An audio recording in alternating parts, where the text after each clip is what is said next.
trans que na adolescencia para min hai a disforia. Este sería un tipo de muller trans, a persoa con disforia. Estaría o autoxinefílico, como vimos agora con Gascón, Carla Sofía Gascón, agora, Carlos Gascón antes.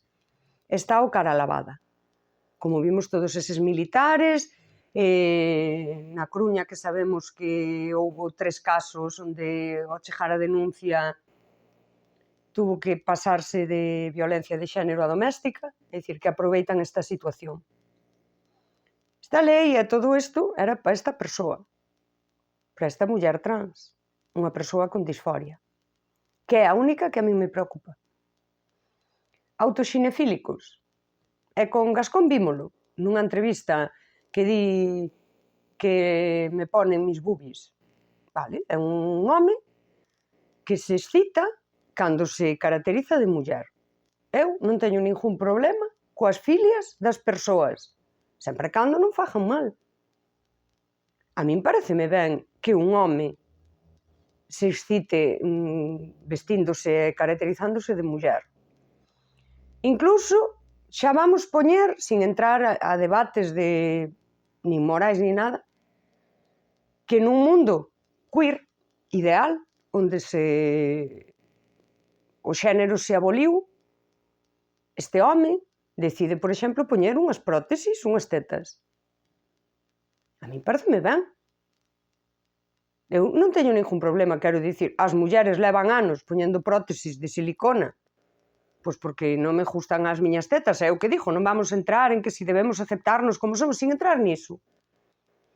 Non tiveron que montar unha revolución mundial para poñer máis tetas, quitar tetas, nin modificar os seus corpos. Daquela, a min pareceme ben.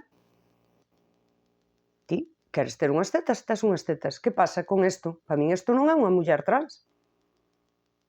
Para min isto non é un tipo de muller que se di agora, para min é un tipo de home. Que hai que facer? O resto dos homes, porque aquí atácase moito ás feministas, que somos mulleres, o resto dos homes teñen que aceptar aquilo que cantábamos das mulleres nas marchas, non? As mulleres somos diversas, os homes tamén. O que pasa, as mulleres somos diversas e os homes que son? Un cliché. Daquela, os outros homes teñen que aceptar nos seus espazos homes que leven saia, que se maquillen, que poñan unhas unllas destas de xel ou unhas tetas se lle dou a gana.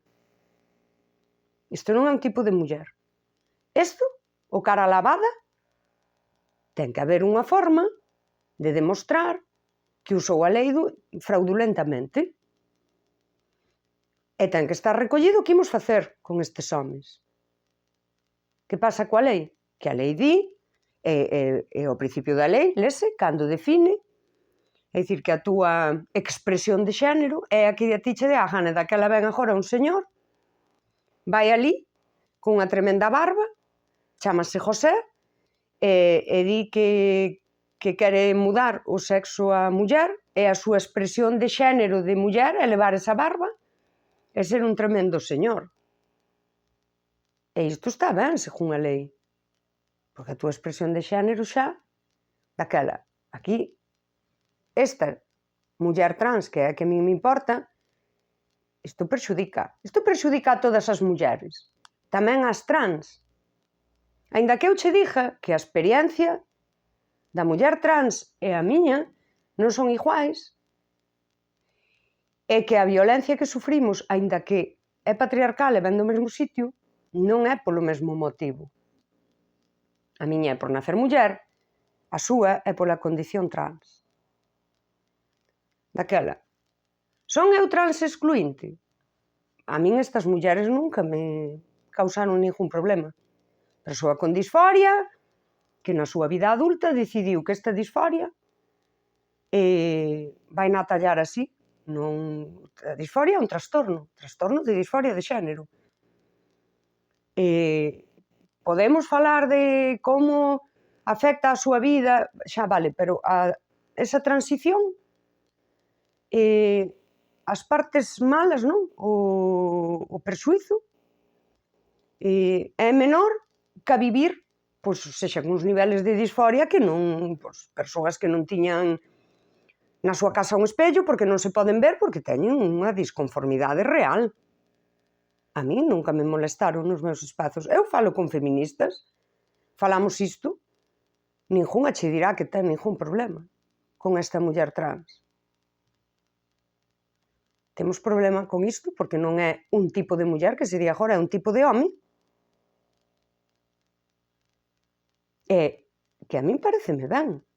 A min pareceme ben que un home se maquille, poña unllas, poña unhas prótesis de silicona para ter tetas. Pareceme ben. Pero isto non é unha muller. E isto hai que revisar que pasa nesa lei, que era para estas persoas. E isto non nos beneficia, nin a min, nin a esta muller trans. Isto eu teño clarísimo. Esta muller trans ten sitio nos meus espacios? Por suposto. Como non o vai ter? Aínda que eu diga, pois, biolóxicamente non é unha muller, a súa traxectoria e a miña son diferentes. A violencia que sufrimos ven do mesmo sitio, pero é diferente. Sí, pero xa, ven do mesmo sitio. Nun mundo ideal, non habería demasiado problema. É que nun mundo ideal, efectivamente, os espazos mixtos non terían ningún problema.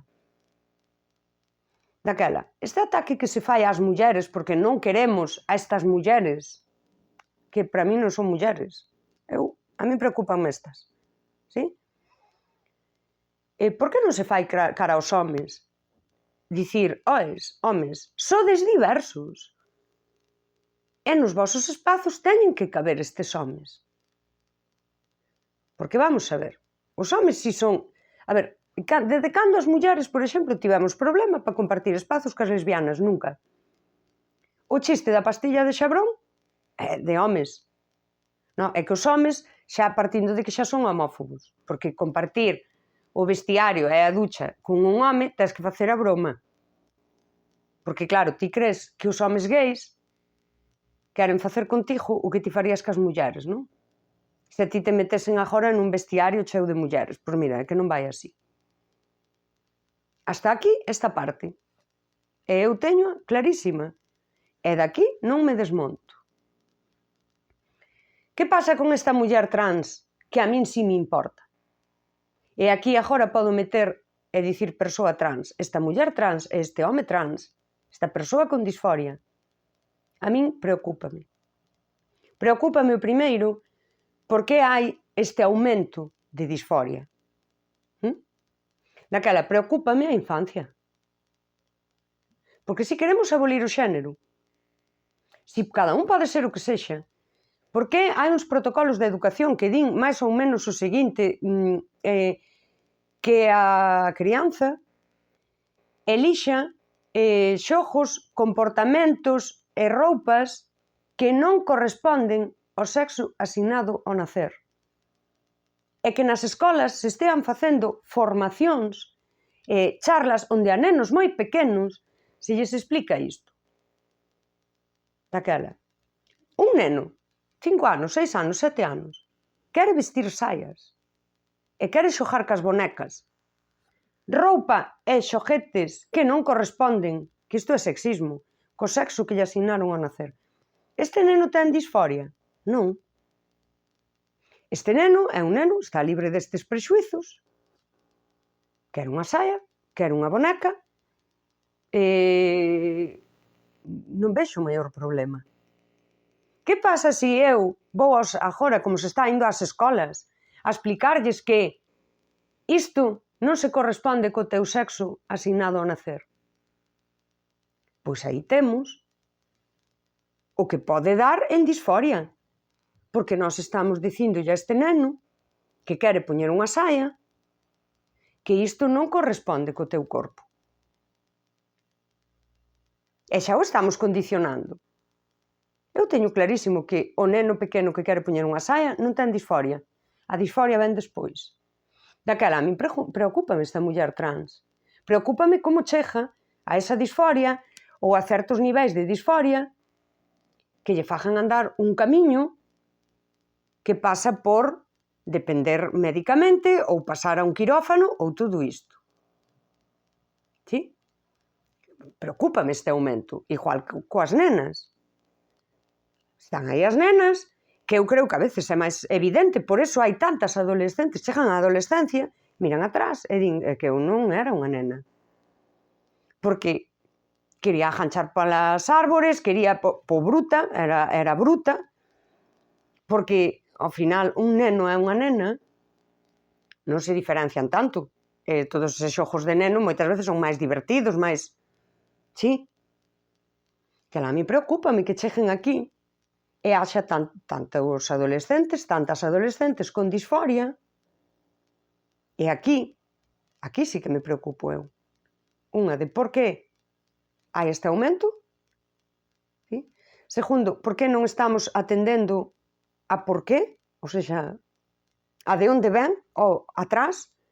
Por que todo o contrario, imos meternos ás escolas a explicarlles o que é a disforia. E isto é que ten que dar, porque desde moi pequerrechas as crianzas están recibindo unha información que non precisan e todo isto vanse ir cuestionando. Cada xogo, cada roupa que lles guste, todo isto. E isto é o que denunciamos desde o feminismo. Todo isto que se fai nas escolas, que parece a doutrina, sí, e todas estas persoas que se nos colan, que son homes, que aproveitan isto para ocupar os nosos espazos. Que eu explico así e creo que é entendible.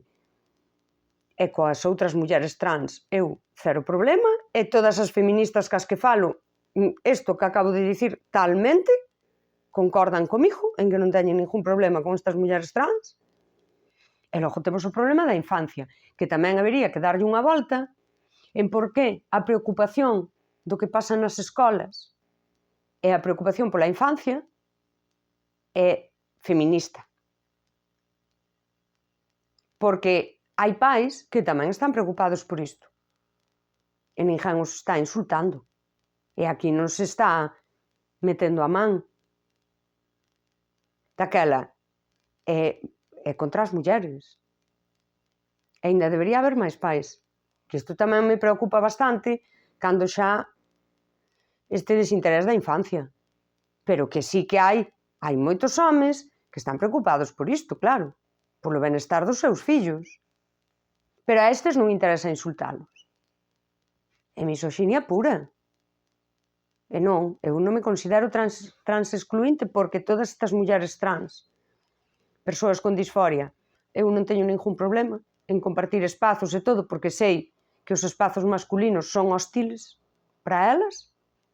E, por suposto, todos os homes trans a min preocúpanme, porque a súa traxectoria ata que se din trans é a miña, sí? É a da nena, é a da adolescente, e moitas das cousas que lle van pasar na vida están moi relacionadas ca bioloxía, tamén son as miñas. Sí? Daquela, trans excluinte non son. Que me chamen o que queiran. Eu creo que o que dixo é de sentido común. E quen non o queira entender, xusto, non o quere entender. E as persoas trans e as persoas con disforia aquí non están sendo nin atendidas, nin protagonistas. Que pasa co home trans? Que pasa co home trans?